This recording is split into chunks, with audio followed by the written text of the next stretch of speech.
Brandon Moreno, man. Come on, listen, Brazil, come on, do the right thing. I love Brazil. I've been there. The people were nice. They were very, I mean, you don't, show some class. You want it there. You want the UFC there. Brandon Moreno, the nicest, it's not Colby Covington we're talking about here. Yeah, it's Brandon Moreno. You know what I mean? The guy wants to win the thing and play with his Legos. Really? You're going to throw shit at that kid? Yeah. How dare they? That was brutal.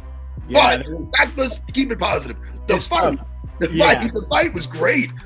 You know? You see the way that these other countries get behind their fellow countrymen. Yep.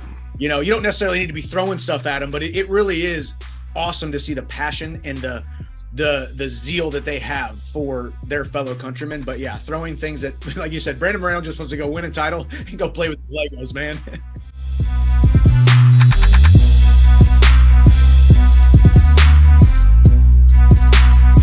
There's so much potential in that young man. I think, he was certainly vulnerable at times, getting mounted against Glover and stuff like that. But again, it's how you deal with it after you're in that position. And he showed that he does know how to escape against a guy who has the credentials and Brazilian Jiu-Jitsu black belt of Glover Teixeira. Now, I think he might be in trouble against a guy who is a wrestler, who is solely focused on keeping him on his back. That will be interesting to see.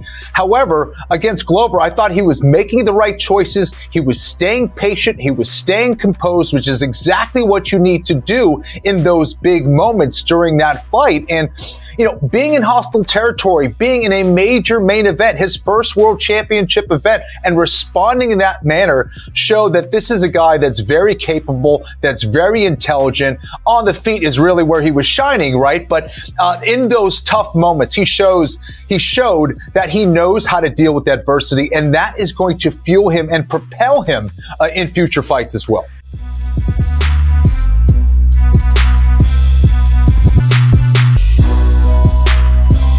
All right, what are we doing here? I was about to go over. His fans, they took care of us all week while we were on the beach. They just asked for some shirts, so. It's been like 2 days. The guy probably thought you forgot about him. Yeah, I don't forget about the people that looked out for me, bro. I got y'all. That's good. Let's go. Is that him?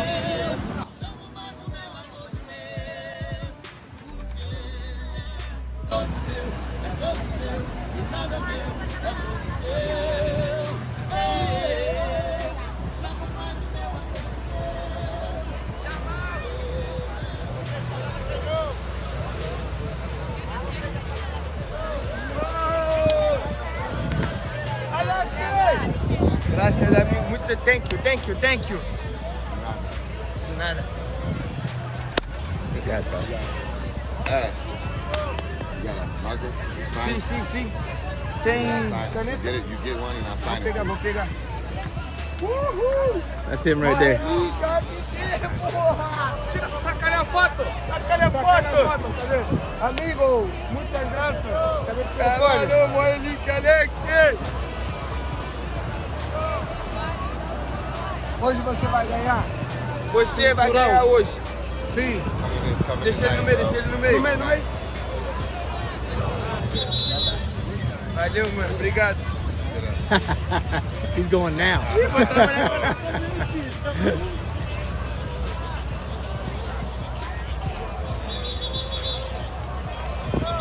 Hey. Ai, pega o telefone, deixa eu do telefone pra filmar ele gravando nós. You made their day, man. Made their day. They've been awesome, bro. They've been making our week. Taking care of us, looking out, all of that. See, you ain't that big of an. I love the fans of Brazil.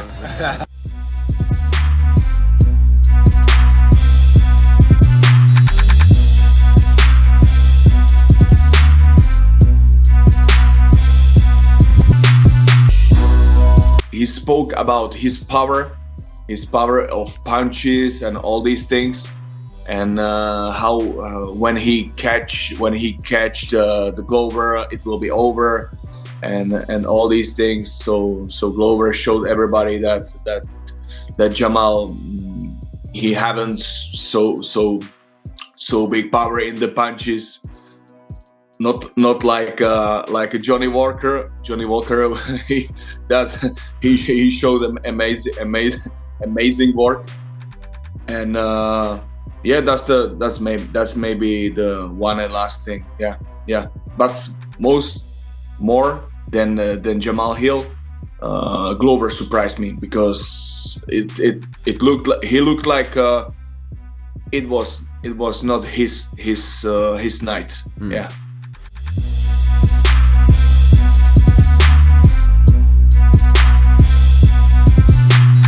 I can't even tell you what happened, because no matter what I say, there's a reason. There's a lot of that goes on behind the scenes that nobody sees. I was in shape.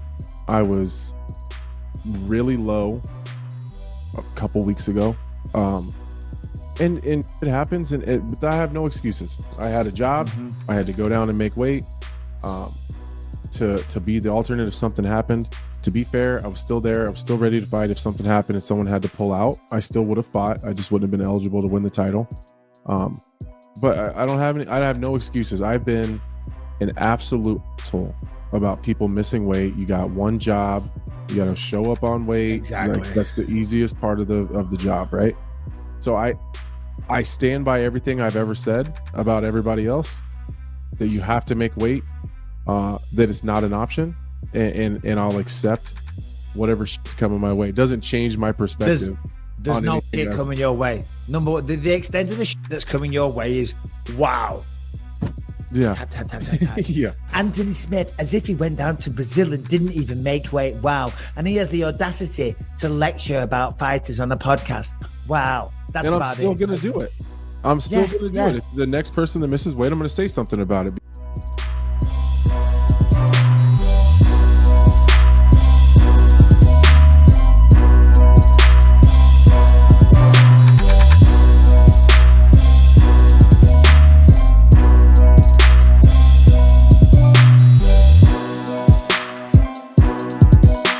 Belal beat Sean Brady before. I don't even know who he beat. Why he passed me and he ducked me? Come on, you guys that do the ranks, put my name back in there. This guy is ducking me. He don't want to fight. Gilbert, like, who are we kidding, guys? Magny sucks. He gets manhandled by anybody who's good on the ground. Gilbert literally picked him up and slammed him, and Magny gave an arm triangle.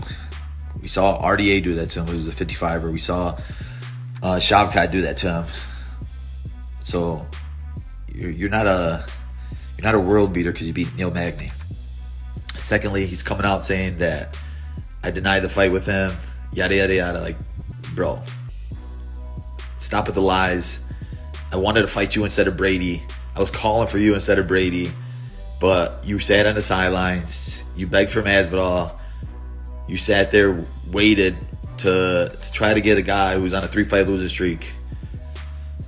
So stop with the lies now.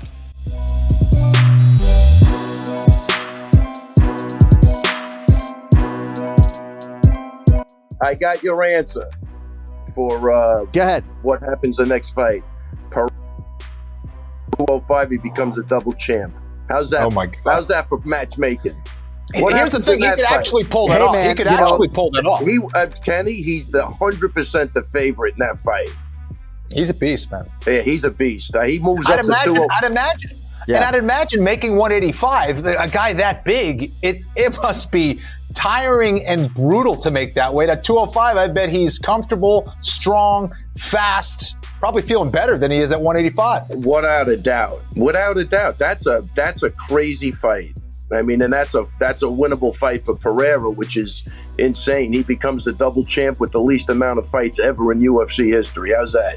How's that?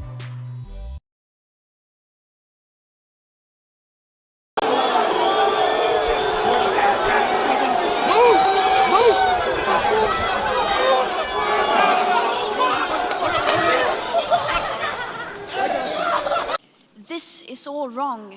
How dare you? People are suffering. People are dying.